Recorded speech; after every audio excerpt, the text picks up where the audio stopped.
Halo guys, assalamualaikum warahmatullahi wabarakatuh. Terima kasih yang udah stay sama channel Yatisam Official lagi. Semoga langsung sehat, berkabar Allah untuk kita semuanya. Gimana kabar kalian, sehat? Alhamdulillah sama waras. Masih Allah Kaisam doakan yang lagi sakit, semoga Allah sehatkan. Teman Kaisam yang berjuang di rumah majikan tentunya diberikan kekuatan sampai finish. Teman Kaisam yang bahagia juga tentunya jangan lupa bersyukur. Masya Allah, Kaisam datang lagi. Kasus apa Kaisam?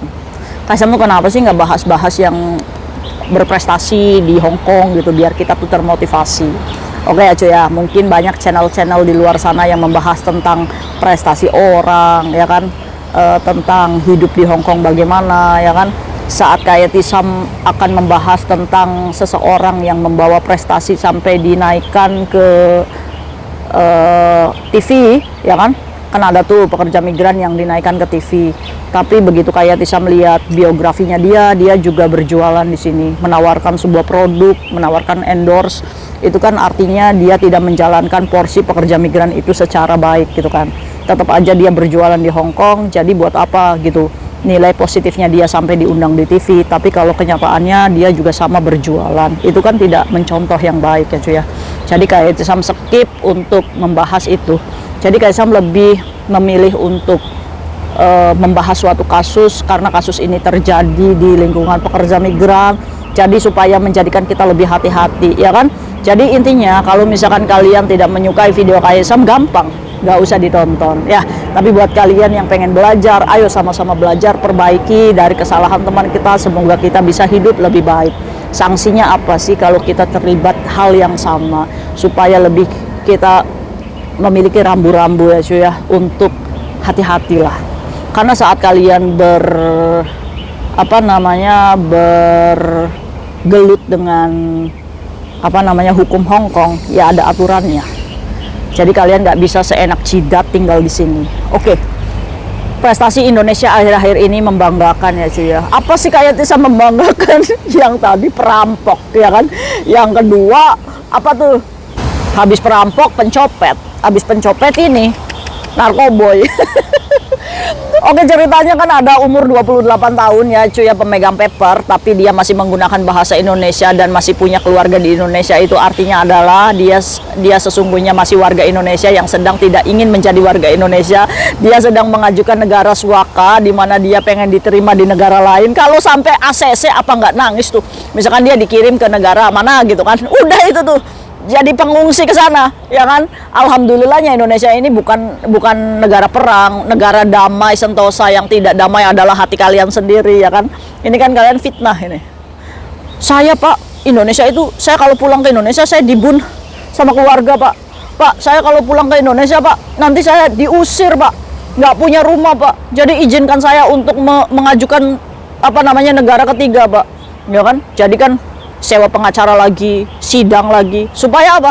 Supaya kita dapat hidup lebih lama di Hong Kong, dijatah pemerintah, tapi menggunakan bahasa Indonesia, paspor digadai ke imigrasi. Karena apa? Karena kita mau melepas warga negara Indonesia. Nah, menurut Kaisam, orang-orang seperti ini adalah orang-orang pengkhianat bangsa, ya kan? Toh pada kenyataannya kalau misalkan dia meninggal, kalau dia sakit, toh ujung-ujungnya dia meng-cancel prosesnya dan ingin kembali ke Indonesia dan dimakamkan ke Indonesia. Untuk itu nih, buat teman-teman Kaisam yang anak paperan, semoga sadar diri aja. Selama kalian masih menggunakan bahasa Indonesia, ya ojo-ojo belagu banget ya cuy ya di sini. Kalian tuh cuma numpang, dan kembalilah secepatnya sebelum kalian sakit. Oke, karena Indonesia welcome, ya kan.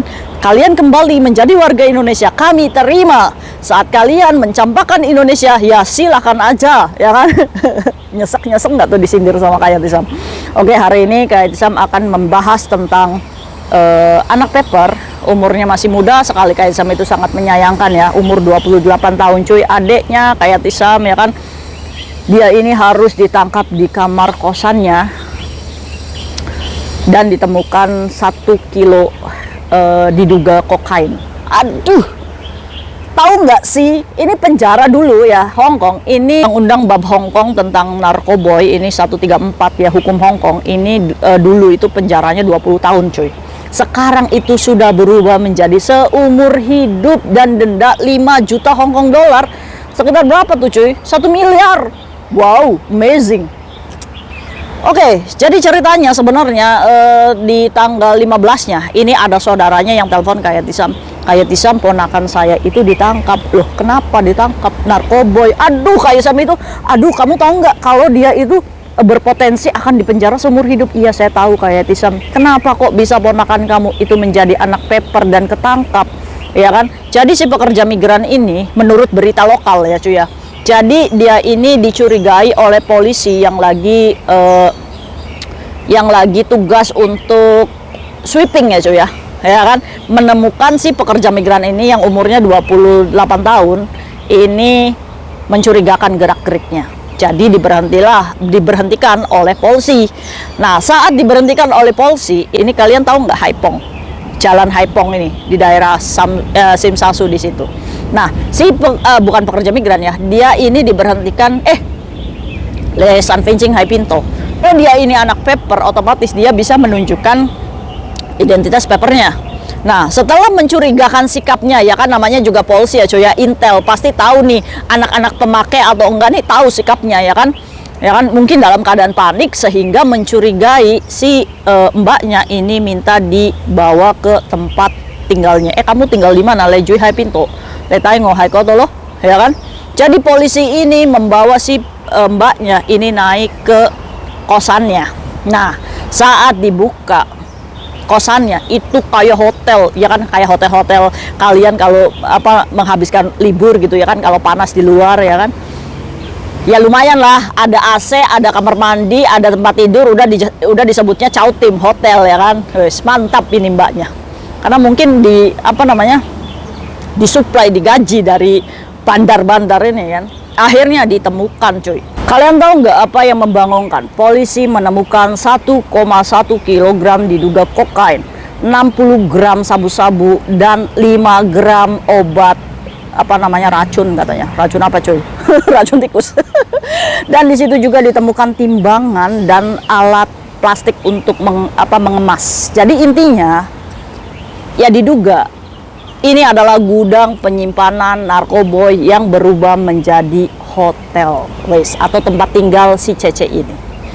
Aduh cuy, ya tetap kita doakan ya cuy ya, kita berduka untuk keluarganya yang kecewa atas tindakan si anak ini ya cuy ya.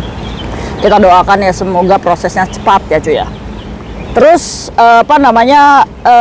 dari barang bukti tersebut polisi itu menjerat ya dengan satu tuduhan itu si mbaknya itu sebagai penyeludupan obat-obat terlarang di Hong Kong, dan hukumannya sesuai pasal Undang-Undang Narkoboy 134 itu tentang uang 5 juta Hong Kong dolar dan penjara seumur hidup. 28 tahun, masih muda, dia harus menghabiskan masa hidupnya di sel Prodeo Hong Kong, ya kan? Apakah ini kesalahannya siapa? Kesalahan diri kita sendiri yang nekat, yang salah bergaul, ya kan? Akhirnya kayak Tisam itu kepo, boleh nggak sih sharing untuk teman-teman kayak Tisam, kenapa ini anak bisa ngambil paper? Oke cuy, jadi si pekerja migran ini datang itu ke Hong Kong sebelum COVID. Dia bekerja di salah satu majikan dan diterminate. Saat diterminate, si pekerja migran ini nunggu visa pasca COVID cuy.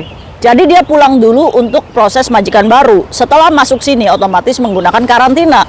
Setelah karantina bekerja, tapi si pekerja migran ini cuma bertahan 4 bulan aja, terus di-interminate sama majikannya lagi. Otomatis di tengah COVID, si pekerja migran ini nggak mau pulang dong, ya kan? Berarti pada waktu itu umurnya 27 tahun, ya kan? Ini kan berarti lagi masa-masa labilnya.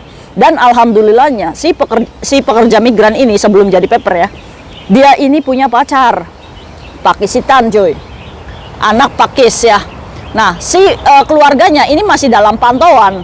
Nah, akhir-akhir ini memang lost contact sama keluarganya.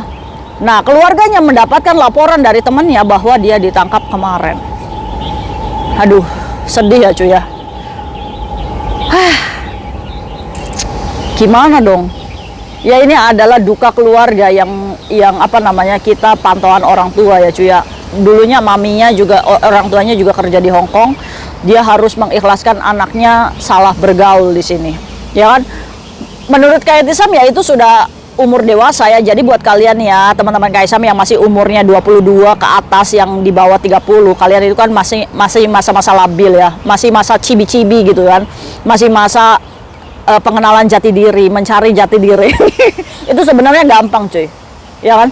Jadi kalian itu jangan pernah melampiaskan sakit hati kalian ke keluarga, sakit hati kalian ke orang rumah ya, atau ke mantan pacar yang dulu meninggalkan kamu, sehingga kamu di sini lupa gimana I'm happy gitu kan, gimana saya senang di sini. Kalau kalian terus ada dendam di hati, saya ingin membuktikan ke orang, saya ingin membuktikan bahwa I can do it, saya bisa, itu justru akan menjerumuskan kamu cuy. Justru kamu akan terkejar oleh target. Oh, saya harus mempunyai rumah, saya mempunyai mobil, saya mempunyai ini. Belajar dari Kaisam. Kaisam bisa bangun rumah itu 10 tahun, 8 tahun ding. Iya kan? Jadi jangan targetkan dari 2 tahun saya harus punya rumah, 2 tahun saya harus punya mobil. Itu adalah beban untuk kamu. Sehingga apa? Kita hutang bank, kita hutang ini. Untuk apa? Untuk melampiaskan hasrat dendam kita terhadap keluarga. Untuk membuktikan. Nggak perlu. Kamu di sini ditinggalkan oleh keluarga, dijauhi keluarga, di apa? Justru enak, nggak ada yang utang, nggak ada yang nuntut duit, ya kan? Terus aja, yang penting saya bisa makan, yang penting saya setiap libur saya makan enak. Kamu $200 makan enak ya setiap minggu. Kamu habiskan nih ya, kalau misalkan masih masa muda nih ya, 200 misalkan sekali libur, otomatis 1 bulan itu 800, $1.000 untuk memanjakan diri kamu. Kenapa enggak? Itu duit kamu gitu, ya kan? Terus aja simpen duitmu. Ya kan, wis bahagia kan tuh kayak gitu cuy. Nanti orang, biar nanti waktu yang membuktikan kamu kalau bisa, ya kan. Dari apa? Saat keluarga datang satu-satu kali membutuhkan uang untuk berobat, misalkan memang kamu nyatanya dia memang berobat, kasih saja, jangan kasih hutangan, kasih. Set. Dari kamu mengasih, keluarga akan menjadikan kamu, oh iya, dia sudah dewasa. Oh iya, dia sudah punya uang. Oh iya, dia sudah mandiri. Ya kan, keren nggak sih kalau kayak gitu? Keren, bukan ini, ya kan? Udah kita menjauhi keluarga, saya nggak mau pulang ke Indonesia karena apa? Karena keluarga saya itu semuanya tidak peduli. Nggak perlu cuy, orang dewasa itu tidak perlu mendapatkan pengakuan untuk dia itu peduli sama kita, nggak perlu. Kalau kamu sudah dewasa, yang harus kamu lakukan gimana caranya kamu peduli dengan mereka yang tidak peduli, itu baru bahagia cuy, oke? Mungkin itu aja sharing Kaisam hari ini. Semoga bermanfaat untuk kita semuanya ya cuy ya. Ingat tuh, jangan lampiaskan hasrat dendammu untuk hari ini. Maafkan semuanya, maafkan semua yang menyakitimu. Belajar dari nol lagi, berjuang. Setidaknya keluarga kamu menjauhi kamu, kamu buktikan bahwa kamu bisa mandiri dengan hidup yang baik-baik aja. Sepakat? Sepakat Kaisam. Masya Allah. Buat kalian yang punya hutang saat dijauhi keluarga, nggak apa-apa. Justru ini masa introspeksi kamu, ya kan? Hanya kamu sama Allah aja. Ya Allah, temani saya selagi saya down. Ya Allah, temani saya saat saya membayar hutang, ya kan? Wis, adem hidup. Mungkin itu aja sharing Kaisam hari ini. Jadi ini mbaknya, keluarganya sudah terhubung dengan KJRI ya cuy ya. Jadi dalam pantauan ya, kita doakan semoga ini menjadikan contoh. 28 tahun, masih muda banget, status paperan, pencari suaka ya cuy ya. Dia harus tertangkap dikarenakan kesalahan sendiri. Ini karena apa? Karena dia ini mau dibodoh-bodohi sama laki-laki. Ya ini bandar narkoba ini. Karena apa? Tuntutan hidup di luar semakin keras ya cuy ya. Sewa hotel, sewa tempat tinggal. Dari mana duitnya? Ya kan? Ini cuma kita jadi kurir aja. Nih, dapat duit. Nih, dapat duit. Tapi ingat, apa? Hilang terus duitnya, pasti itu. Terus Kaisam nanya sama mbak-mbaknya, ini diduga nggak ponakan kamu make? Iya Kaisam, kayaknya sih make. Karena apa? Karena terakhir si tantenya ini ketemu, badannya itu kurus banget, terus kelihatan panik.